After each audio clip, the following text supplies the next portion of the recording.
오늘은 로마서 5장 로마서 5장 1절부터 한 11절까지에 있는 말씀을 다루도록 하겠습니다. 그리고 제목은 신앙의 프레임을 설정하라라고 하는 제목의 설교입니다. 얼마 전 제가 개인적으로 이제 오랫동안 알았던 한 스승님께 좀 연락을 드렸습니다. 몇 년 동안 이제 연락을 못 드렸어서 이제 연락드리기가 내심 좀 망설여졌었습니다.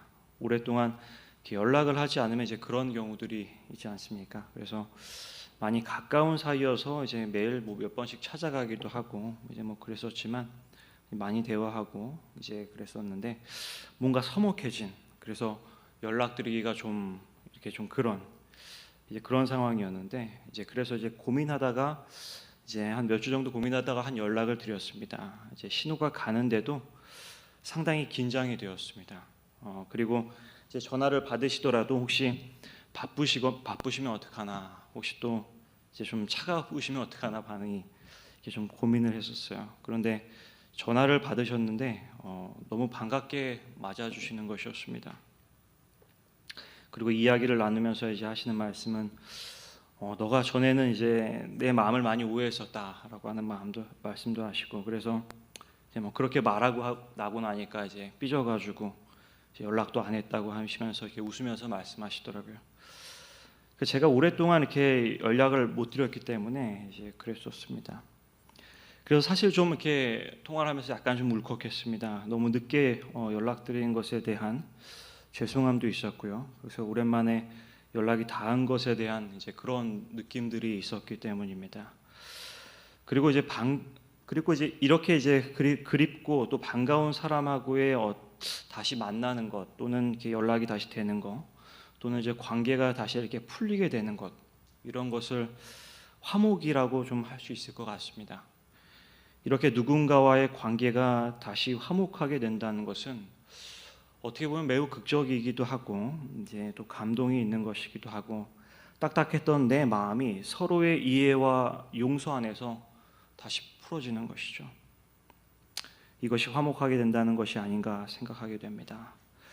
로마서 5장 1절과 2절에서 바울은 그렇게 시작했습니다.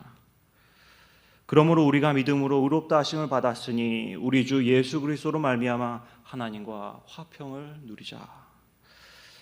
바울은 우리가 하나님과 화평하지 못했던 상태에서 이제는 화평하게 된 상태로 바뀌었다라고 말하고 있습니다. 그것은 누구로 말미암아 된 것인가 하면 예수 그리스도로 말미암아 된 것이라고 하는 것이죠. 그리고 저번에도 우리가 살펴보았지만 이미 우리는 화평을 누리고 있다라고 하는 것이었습니다.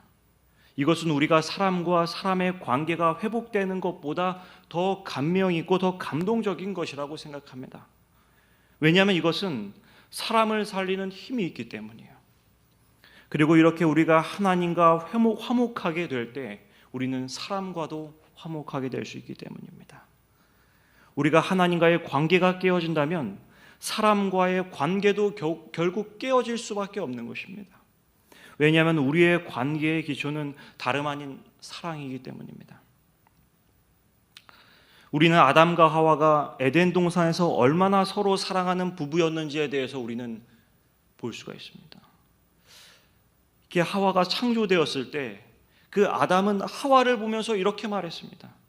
이는 내 뼈 중에 뼈요 내 살 중에 살이라. 이것을 남자에게서 취하였은즉 여자라 부르리라. 이 말은 참으로 감동적인 말일 수 없습니다. 내 뼈 중에 뼈요 살 중에 살이라. 곧 내가 너고 너가 나라고 하는 말이에요. 당신과 나를 하나로 보는 것이죠. 이것이 결국에는 기독교의 핵심 메시지가 됩니다.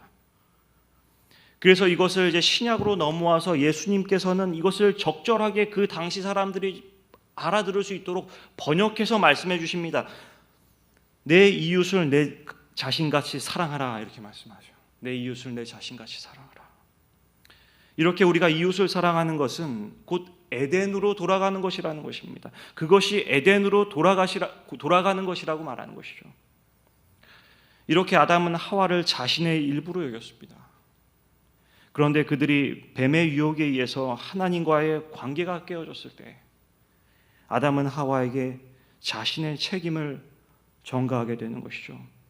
아담이 이르되 하나님이 주셔서 나와 함께 있게 하신 여자 그가 그 나무 열매를 내게 주므로 내가 먹었나이다.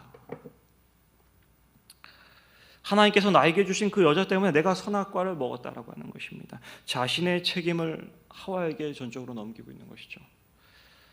지금 아담의 증언은 그 전에 자신이 했던 말과는 너무나도 다른 말을 하고 있는 것입니다. 그 전에는 이는 내 뼈 중에 뼈요 살 중에 살이라 이렇게 말했었습니다. 그러면서 전에는 자신과 하와를 하나로 보았어요. 이제는 하나님께서 주신 그 여자를 자신과는 다른 존재로 보는 것입니다. 완전한 타자로서 전환시키는 것이에요. 자신과 일체를 시켰다가 이제는 타자로서 전환시킵니다. 이것이 죄의 특징이라고 하는 것이죠. 죄의 특징은 분리를 가져오게 되어 있습니다. 하나님과 사람의 사이, 사람과 사람 사이에 분리를 가져온다는 것입니다. 그래서 결국에 하나님과의 관계가 깨어지면 누구와의 관계도 깨어지게 되어 있습니까? 사람과의 관계도 깨어지게 되어 있다는 것입니다. 왜냐하면 그 관계는 사랑으로 지속되는 것이기 때문입니다. 우리가 다른 이들을 타자화하는 데서부터 이것이 시작하게 되는 것이죠. 우리는 사실은 다 남남이지 않습니까? 우리는 모든 사람들이 다 남남입니다. 사실은 우리는 우리의 가족 일 외에는 상관이 없습니다.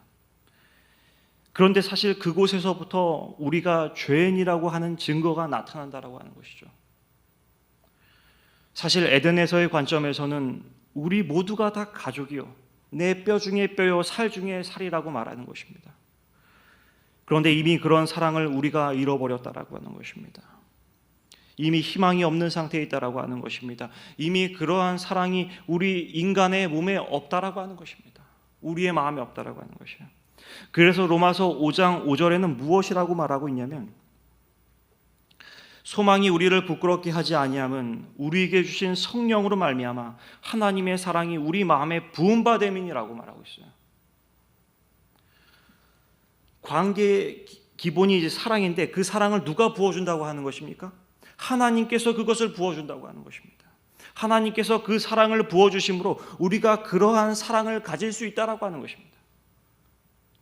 그리고 그러한 사랑으로 하나님을 사랑하는 것이고 동료 인간을 내 이웃을 그제서야 비로소 내 몸과 같이 사랑할 수 있게 된다고 하는 것이죠. 그래서 우리가 하는 모든 관계에는 화목이 필요한 것인데 이것은 하나님과의 관계의 회복 그 하나님과의 화목에서부터 시작한다라고 하는 것입니다. 그런데 그 화목을 우리가 누리기 위해서 우리가 하나님과 화목해야 되겠다 마음 먹어서 되는 것이 아니라는 거예요. 그것은 우리의 어떤 노력이나 행위로 되는 것이 아니라는 것입니다. 그것은 하나님께서 부어주셔야지만 된다라고 하는 거예요. 그것은 예수 그리스도께서 그리고 그렇게 하실 수 있다라고 하는 것입니다. 예수 그리스도께서 그렇게 이루셨다라고 하는 것입니다.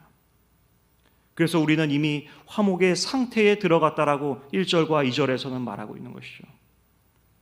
그러므로 우리가 믿음으로 의롭다 하심을 받았으니 우리 주 예수 그리스도로 말미암아 하나님과 화평을 누리자. 이렇게 하나님께서 예수 그리스도를 통해 십자가로 우리와 화목하게 하시고 그리고 우리의 마음에 사랑을 주심으로 우리가 하나님과 사람을 더욱 사랑하게 되는 그런 우리 모두가 되기를 간절히 바랍니다.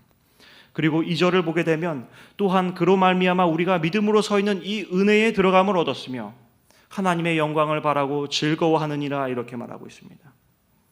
우리가 2절의 내용을 다시 한번 좀 보겠습니다.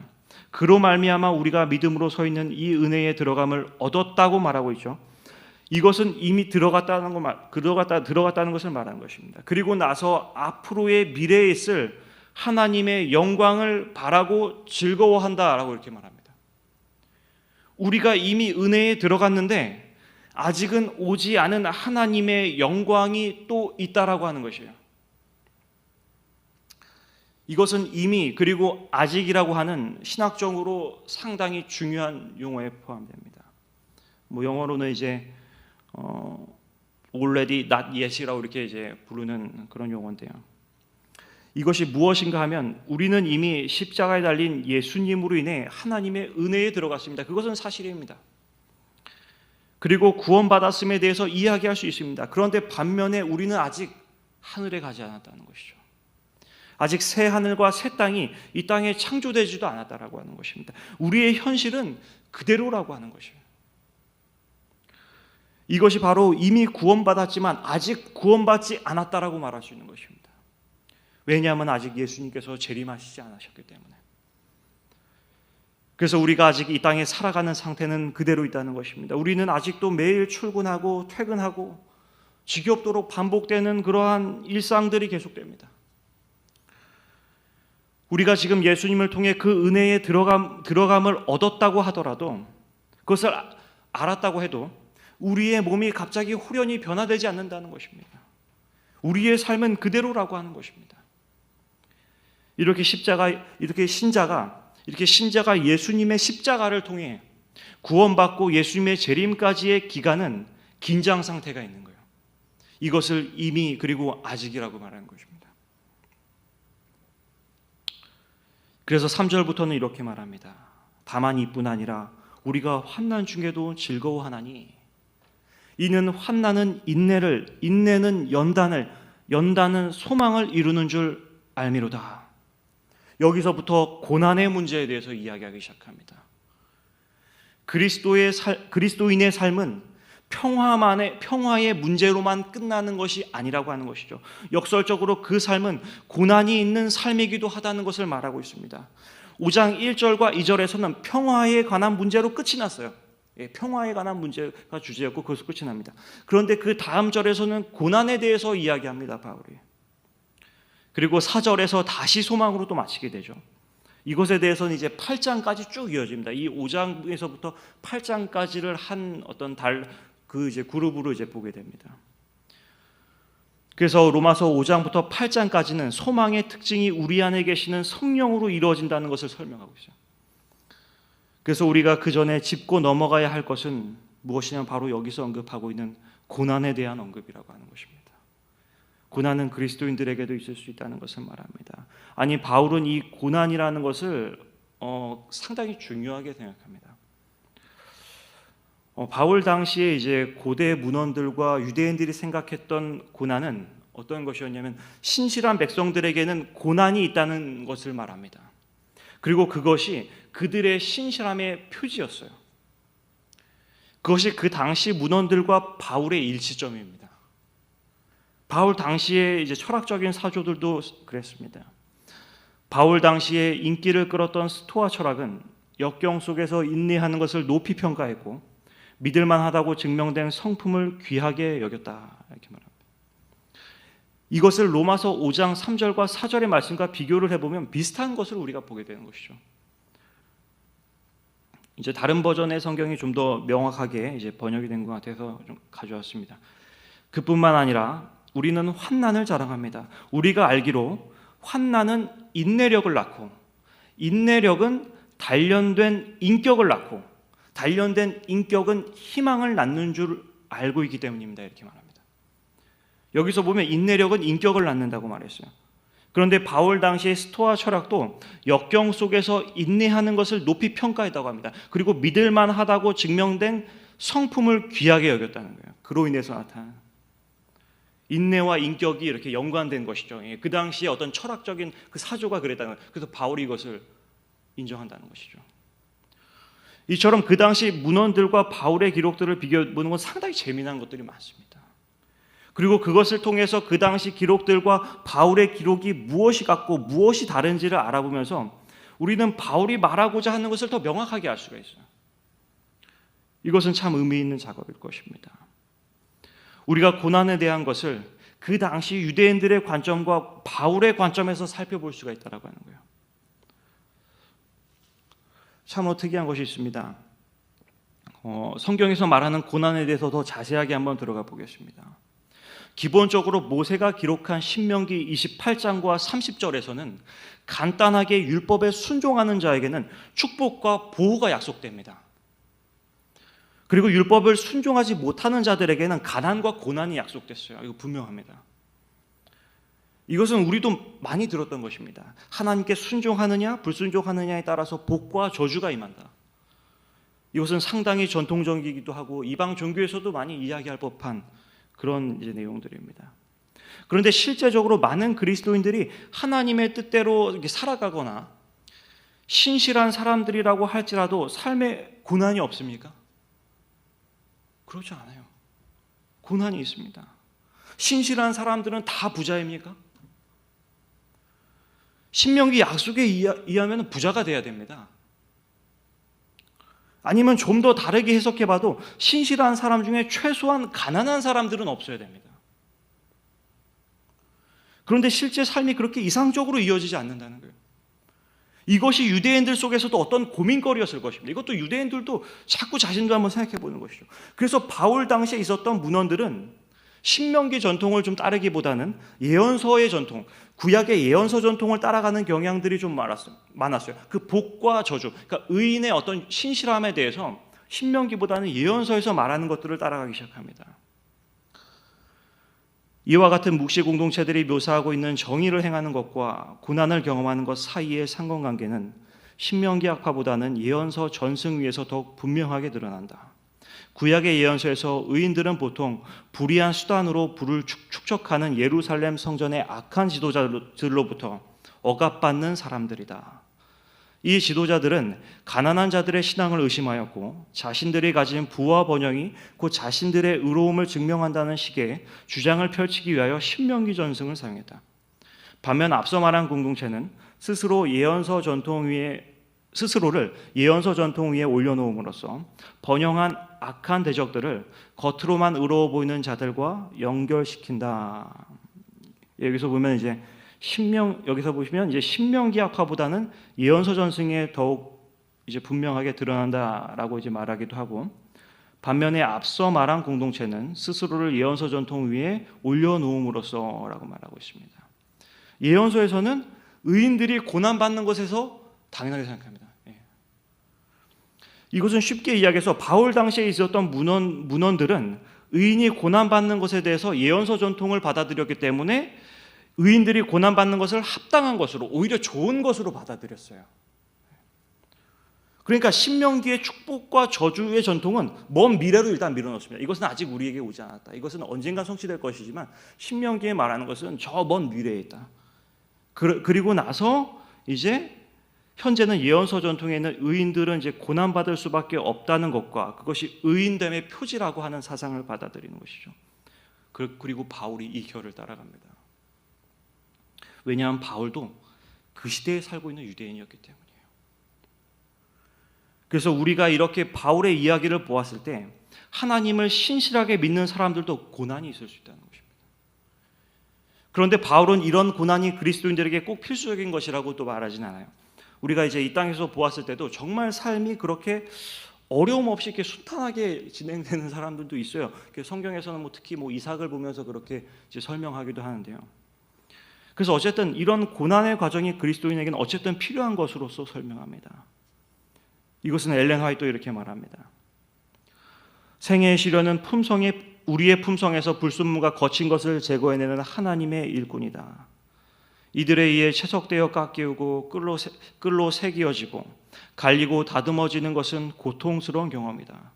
회전 연마기 안에 들어가는 것도 어려운 일이다. 그러나 그 속에 들어간 돌은 하늘 성전의 제자리를 채우는데 부족함이 없게 준비되어 나온다. 주께서는 가치 없는 물건을 위해서는 그처럼 신중하고 철저한 작업을 하지 않으신다. 오직 그분의 보석만이 궁전의 식양대로 다듬어진다.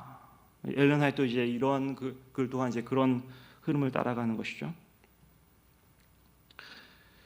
그런데 이런 바울 당시의 이제 문헌들이라든지 철학자들의 이야기와 바울의 이야기는 다른 면도 있습니다.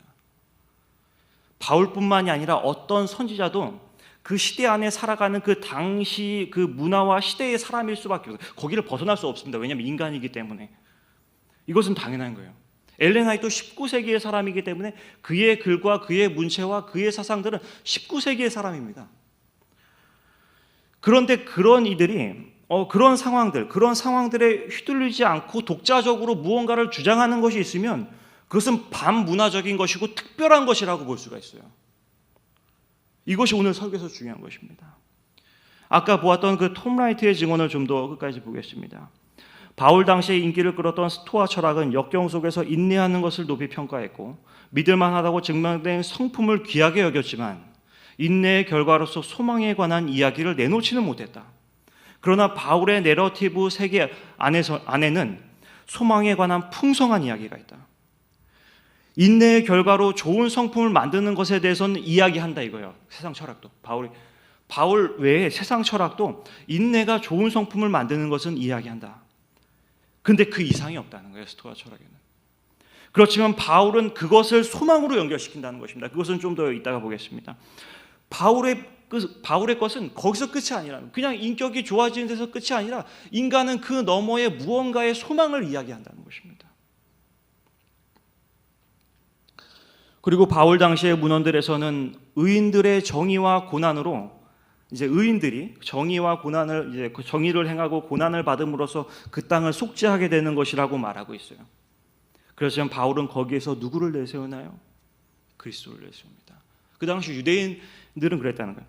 먼저 우리는 바울이 공동체 규율, 이 공동체 규율이라고 하는 것은 그 당시 그 바울이 있었던 그 시대에 유대인들이 보던 문서입니다. 그 유명한 이제 우리가 이스라엘 성지순례를 가게 되면 이제 쿰란 동굴이라고 있습니다. 사회사본이라고 한 중요한 이제 기독교의 정말 천지가 개벽할 만한 그런 발견이 있었는데 그것이 발견된 어떤 그 지역에서의 이제 문서가 하나 발견됐는데 이제 그 공동체 규율, 그 공동체가 지켜야 되는 규율에 관한 문서는 이거 하나만 발견됐어요. 근데 여기서 보면은 먼저 우리는 공동체 규율과는 분명 차이가 있다는 것을 알 수가 있다. 공동체 규율이라는 것은 당시 어떤 유대인 공동체의 문헌입니다. 백성의 죄를 속죄하는 것은 바로 그리스도의 고난이기 때문이다. 로마서 1장부터 4장에서도 바울은 정의를 행하고 고난을 겪는 것을 속죄의 수단으로 이해하는 공동체 규율과는 달리 인간 스스로의 힘으로 속죄할 수 없음을 주장한 바 있다. 그러니까 이것이 무슨 소리냐면 그 공동체 규율, 그 당시 유대인들이 생각하던 그러한 규율에서는 인간의 스스로가 어떤 힘으로 자신들의 죄들을, 이 땅의 죄들을 속죄할 수 있다고 생각했어요. 의인들이. 그렇지만 이 바울은 그것을 바꾸는 것입니다. 누가 우리의 죄를 속죄한다고요? 예수님께서 우리의 죄를 속죄한다는 것으로 바꾸는 것입니다. 가장 핵심적인 부분에서 바울은 그리스도를 내세웠습니다. 그리고 바울의 주장은 고난받는 자들의 의로움에서만 그치는 것이 아니라 그 고난을 통해 그리스도와의 연합을 말하고 있어요. 그리스도께서 가신 영광의 길을 동일하게 가게 된다는 거예요. 바울에게 있어서 이제 백성들을 그리스도와 동일하게 만드는 것은 그리스도와의 연합이다. 하지만 이 동일함은 의롭다함을 받는 것에서 멈추지 않는다. 의롭다함을 받는 자들은 이제 자신들을 대신하여 고난을 당하신 그리스도와 연합하여서 그리스도께서 가신 영광의 길을 동일하게 가게 될 것이다. 따라서 의롭다함을 받은 자들이 겪는 고난은 본질적으로 장래의 영광과 연결된다. 이렇게 말했습니다. 그렇게 고난이라는 것이 본질적으로 고난에서 고난으로 끝나는 것이 아니라 그냥 고난을 받고 고난에서 끝나서 그렇게 삶이 이루어지는 것이 아니라 우리의 고난을 통해 누구하고 연합한 것이냐면 예수님과 연합하는 것이다라고 이제 바울은 그렇게 달리 해석을 합니다. 그렇게 바울은 로마서 8장에서 이렇게 이제 말합니다. 성령이 친히 우리의 영과 더불어 우리가 하나님의 자녀인 것을 증언하시나니 자녀임은 또한 상속자 곧 하나님의 상속자요 그리스도와 함께한 상속자니 우리가 그와 함께 영광을 받기 위하여 고난도 함께 받아야 할 것이니라. 생각하건대 현재의 고난은 장차 우리에게 나타날 영광과 비교할 수 없도다. 이렇게 말합니다. 그래서 우리가 당시 문헌들과 바울의 이야기의 다른 점들을 살펴본다면 고난이 인격의 형성에서 끝나는 것이 아니라 분명한 소망이 있다라고 하는 것입니다. 그리스도인의 고난은 그저 이 땅에서의 고난으로서 끝나는 것이 아니라 우리는 그 고난의 끝에 있는 소망을 볼 수 있다는 것입니다. 우리는 이미와 아직의 기간에 살고 있지만 우리가 희망을 가질 수 있는 것은 그리스도의 재림이 있기 때문입니다. 그리스도께서 분명한 소망이 되어 주신다는 것입니다. 이것은 세상과 우리가 확연히 다른 점을 말하고 있는 것이죠. 만약에 세상에 만약 하나님이 없다면 이 땅에서의 삶은 그냥 한낱 지나가는 그런 짧은 안개에 불과합니다. 그렇지만 하나님께서 우리의 분명한 소망이 되신다고 하는 것을 우리는 바울의 서신, 그 당시 어떤 문헌에서도 아니고 바울의 서신에서 그것을 발견할 수가 있는 것입니다. 그리고 두 번째로 속죄가 의인들을 통해서가 아닌 예수 그리스도를 통한 것으로 우리가 또한 볼 수 있게 됩니다. 바울은 그런 모든 소망의 근거로 5장을 처음 시작할 때 화해를 이룬 그리스도에 대해서 설명하듯이 이 모든 것이 가능한 것은 사람의 노력이 아니요 그리스도의 속죄를 통한 것임을 분명히 또한 밝히고 있습니다. 세 번째로는 고난을 받을 때 하나님께서 우리와 함께 하신다는 사실입니다. 하나님께서는 우리를 고아와 같이 버려두지 않으신다는 것입니다. 하나님께서 우리와 함께 하신다는 것이죠. 우리가 또한 예수님의 고난에 동참한다는 것입니다. 그것은 고난 중에서도 하나님께서 우리의 하나님이 되신다는 것입니다. 그래서 우리는 고난 중에도 소망을 간직하고 살아갈 수 있다는 것을 말합니다.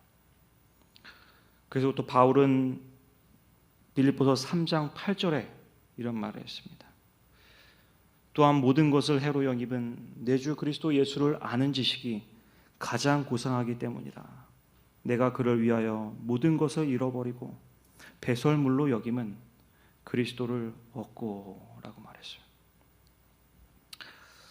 이 말을 우리가 이제 해석할 때 예수님 말고는 다른 지식은 다 필요 없다고 생각해서는 안 됩니다. 우리는 많은 지식이 필요합니다. 그렇지 않고서는 일상생활조차 불가능합니다. 학생들은 학교를 그만둬야 됩니다. 세상의 사람은 태어나면서부터 수많은 교육을 받고 이 사회의 현상들과 문화 자체와 우리는 뗄 수가 없습니다. 밀접하게 연결되어 있습니다. 그것은 당연한 것입니다. 그렇다면 바울의 이러한 이야기를 우리는 어떻게 볼 수 있는 것인가 하면 우리가 세상을 바라보는 프레임 자체가 예수님을 통해서 봐야 한다고 하는 것입니다. 예를 들어서 카메라에는 렌즈가 있지 않습니까? 카메라는 이렇게 렌즈가 있는데 그 렌즈가 그 렌즈에 만약에 어떤 그림을 그려놓는다면 우리가 그 카메라를 통해서 그 세상을 볼 때 어떠한 특정한 그림 안에서 이렇게 세상이 담겨 있는 것처럼 보일 수밖에 없습니다. 그것처럼 우리가 그저 눈으로 보는데 그 중간에 무엇을 넣어야 하냐면 그리스도라고 하는 렌즈를 넣어야 된다는 것입니다. 어떻게 보면 저도 지금 렌즈를 끼고 있거든요. 저도 지금 일회용 렌즈를 끼고 있는데 이게 없으면 제대로 이렇게 볼 수가 없겠지만 그 렌즈를 낄 때 뭔가 제대로 보이고 그러지 않습니까? 우리 또한 그러한 프레임을 씌워야 한다는 것입니다. 우리가 배우는 것들, 보고 읽는 것들, 세상의 사건들이 그리스도와 어떤 관계가 있는 것인지 우리는 생각해 볼 필요가 있다는 것입니다. 우리는 모든 것을 그리스도의 프레임에 맞춰 해석해야 된다는 것이에요. 이 말씀은 그렇게 우리가 해석해야 합니다. 그리고 바울은 정말 그렇게 세상을 보았습니다. 오늘 우리가 확인한 것처럼 바울은 그 당시에 있었던 종교적 문헌들이나 이런 것들을 다 예수님 중심적으로 돌려버렸어요. 그렇지 않은 것들은 배설물로 여기는 것입니다. 그리스도의 은혜와 속죄와 우리의 미래의 소망의 프레임으로 세상을 바라보는 것입니다. 바울은 그렇게 바라봤어요. 다른 유대인들은 다 어떤 사람의 어떤 노력과 사람의 의로움으로 우리가 속죄되는 것을 여겼다면 바울은 그리스도의 속죄로, 하나님의 은혜와 속죄로, 그리고 또한 어떤 세상의 철학과 그 유대인들의 종교는 그들의 소망이 그렇게, 유대인들은 천국에 대한 개념, 우리가 구약 성경에서 천국에 대한 개념을 찾을 수가 없습니다. 그래서 유대인들은 그게 모호했어요. 그런데 바울은 거기다가 예수 그리스도의 부활과 다시 오심을 넣는 거예요. 우리는 그렇게 소망이 없지 않다. 예수님이기 때문에. 그래서 모든 이런 것들을 다시 한번 재해석하게 되는 것이죠. 그래서 오늘 말씀을 마치면서 우리는 이러한 바울의 행적이 이랬던 것처럼 그런 바울의 행적이 우리에게 주는 교훈들은 우리의 모든 삶을 그리스도 안에서 다시 바라보라고 하는 것입니다. 우리 시대에 나타나는 현상들을 그리스도 안에서 다시 바라보라고 하는 것입니다. 바울은 그분의 십자가와 우리와 함께 하시는 그 하나님과 그리고 재림이라고 하는 그 렌즈를 통해 세상을 바라보았어요. 그리스도 중심의 눈으로 세상을 바라보고 그러한 생각을 가지고 이 세상을 살아가는 우리 모두가 되길 바라면서 말씀을 마치도록 하겠습니다.